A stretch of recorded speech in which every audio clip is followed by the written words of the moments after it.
Hey everyone, it's Carrie Ann from Little River English, and today I wanted to talk about why should you gamify your classroom, and I want to give you 7 benefits of classroom games.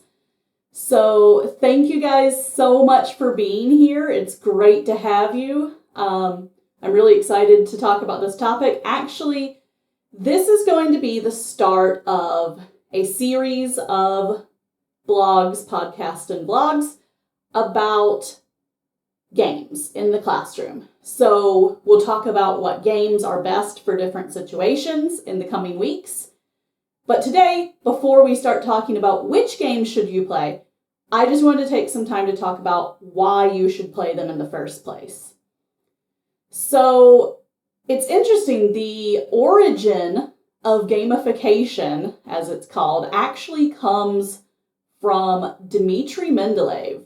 According to the Smithsonian Science Education Center, he loved card games, and so when he was trying to design the original prototype for the periodic table of elements, he put everything onto cards to help him remember what he was doing, and then he would use it to arrange it in different ways so that he could visualize it better. So I thought that was super interesting. And it makes a lot of sense when you think about the way that the periodic table ended up being arranged. It looks like a great way to be done using card games. So I thought that was really neat about how all of this got started. So me personally, I absolutely love classroom games. I play games in my classroom all the time. I don't always call them a game. Sometimes I don't really want, parents, when I teach little kids or my college students, I don't always want them to think, oh, we're playing a game today. It sometimes has a negative connotation, which I probably will talk about in a future blog post. So a lot of times I call them activities.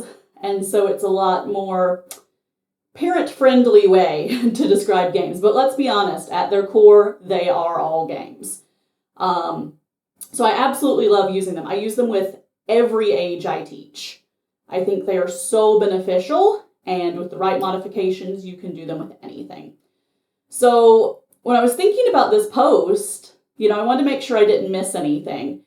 And so I found, in addition to my 7 reasons, I found a couple of other really good ones from some other educational bloggers. So, for example, Jen from The Teacher Next Door, she talks about that for her, the games feel less overwhelming for struggling students. And I think that is an awesome point. Students who are struggling are a lot less intimidated by, hey, let's play a game than, hey, let's take a test. So awesome point from Jen. Mary from Teacher's Treasures mentioned that games don't need to be graded or corrected. And as a teacher, that is awesome. We have plenty of grading, plenty of correcting of papers. So it's really nice to be able to let your students learn and to see that they're learning in a meaningful way that doesn't add extra paperwork to our schedules, And also Angie from Fun in 5th grade, she mentions that performance, something, like when you're rehearsing for a play, or in this case, for a big game show at the end of the semester, it encourages people to prepare and practice. People want to perform well. So I really liked those 3 points from other bloggers. So let me talk about the benefits, in my opinion, my 7 favorite benefits for this. So first one is retention and drilling. So a lot of these games have very repetitive elements. So it's a lot like you're doing drills, but it's so much more fun than if you, took a set of flashcards and you're just like, A, apple, B, bear, whatever. If you play a game like Go Fish, for example, I make little custom cards.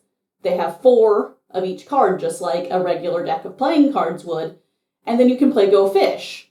So you're saying the words over and over, do you have any balls? Yes or no? And so over and over, it's just like a flashcard set where you're drilling, but they're having a blast. They think it's just, we're playing a game. Also, It increases retention and improves long-term cognition to play games. A lot of research has been done specifically on what's called brain games.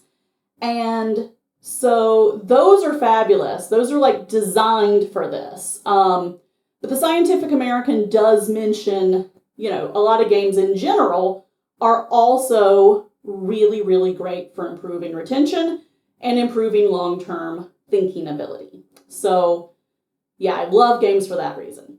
Another thing I love is it's real-time thinking. A lot of students, they'll hide in the back and they'll hope the teacher doesn't call on them. They'll never raise their hand unless they're confident that they know the answer, and they can take their time and think about it. And while that's good in some situations, in real life, especially because I teach English as a second language, when they're asked to speak to somebody, they don't have that time to think about it. So these games that make you speak quickly in a speaking game or write quickly or whatever, it helps them think faster. Think fast on your feet.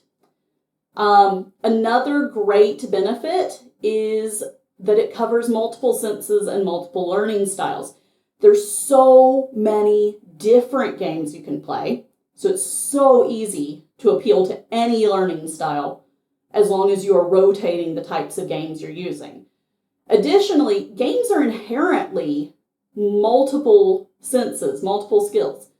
Anytime you play almost any game, even solitaire, you still have a visual component and a physical component. And most games cover at least visual, auditory, physical, and even sometimes other things. So using these multiple senses, these multiple learning styles, it really helps you reach the whole range of your classroom instead of just being targeted towards one particular style. Also, it builds interpersonal skills. Students, they need time to interact with each other. They need time to learn how to relate well to their peers. So there's kind of 3 styles of relation that I like to break down. There's competitive, there's co-competitive, and there's cooperative. So like a competitive game, of course, we all know, a lot of people love competition. It brings something out in us that we have this natural urge to compete. And so it helps also, though, it helps your students to practice competition in a fun and a friendly environment. You can teach them how to not be a sore loser, how to not be a gloating winner. And so it's really good for encouraging healthy competition. The next style game is called co-competitive. Now, as far as I'm aware, that's still not a real word, but a lot of people in the gaming community will use this word. And it means it's a game that requires cooperation in order to succeed, but there's still a distinct winner. So usually it's something like where everyone is working towards a group goal, but you're also hoping to be the best contributor to the goal. So you're competing to be the best at helping the team is one of the ways that this happens.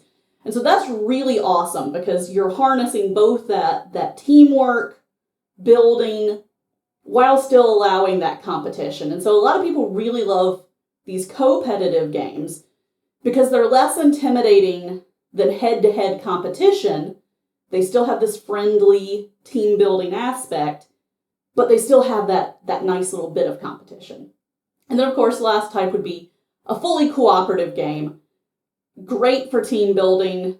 I personally play a lot of cooperative games at the beginning of the semester or the beginning of the school year because they're so good for helping students bond. If you have a bunch of students, they're coming in, they've never met each other, it's their first time together, then cooperative games are so good. It builds that team spirit, that team mentality. You can play them in small teams or as a whole class, and you're building this camaraderie, and it's great. So number 5, it improves your students' engagement. I think that's a pretty obvious one for this, that students like to have fun. Everybody likes to have fun. And that's one of the things that makes games so great is you can play them with adults. Adults still want to have fun. So it also, especially on days you do choose to call it an actual game, then the kids think, oh, we're getting a break. They don't realize they're learning the whole time. It's easier to get them excited. I teach English grammar a lot to children. And of course, that is sometimes like pulling teeth. Kids don't like grammar naturally. But I've learned to do a lot of different grammar games. And as soon as you turn grammar into games, their grammar skills go up because they're actually practicing it. And they're having a blast. I have never seen kids so excited about grammar than when I was doing a lot of games with it. So I think that's a really awesome reason. Also, as a teacher, a great benefit is it gives us more time to observe our students. Now, sometimes we'll do a big whole class game where we're having to run the show, like a Jeopardy. That one it's harder because it's the whole class. We have to be up there running the computer. So we don't quite get that observation. But a lot of other games, especially group games where the groups are competing, you get to walk around while they're prepping their answers and you can listen in on what they're saying. You can watch what they're doing. It makes it so much easier to figure out, who really gets it and who doesn't. What kinds of material do you need to supplement to help everyone reach their full potential on this? And finally, I actually wasn't going to bring this one up, but, with everything going on in the world right now, with COVID and all of that, I thought it would be good to bring up that games can be done in any teaching setting. I have played games in probably every setting there is. It works online, it works offline, it works for all ages, even adults love them. Any class size, it can be one-on-one all the way up to a huge class like I have of 50 students at the college. If you have appropriate modifications as needed, it works well for a lot of students with disabilities. It works for any subject. I do it in English as an English teacher, but you could do it with math, science, history, whatever. And so, I think it's really amazing. Obviously, you do have to choose the right games, and you might have to modify some of them sometimes. But overall, games in general, you can do all the time, anywhere, any student. And so that's actually the point of the upcoming blog series, is to cover, because sometimes people struggle. One of the big struggles, and I've had this one too, I've gotten used to it now, but it was a struggle, is what do you do one-to-one? One-to-one, you lose a lot of your big group games. Or the other one that people struggle with, you have a class of 50 or 90 students. And so how do you do a game with that many? And so we're going to be talking about, in our upcoming series about how to modify games and which are the best games for these different scenarios. So I hope that you'll stick with us and follow us through this mini series that we're going to be doing. Anyway, I just wanted to say thanks again so much for being here with us. I hope you are going to enjoy this topic as much as I am. Be sure to check out our blog.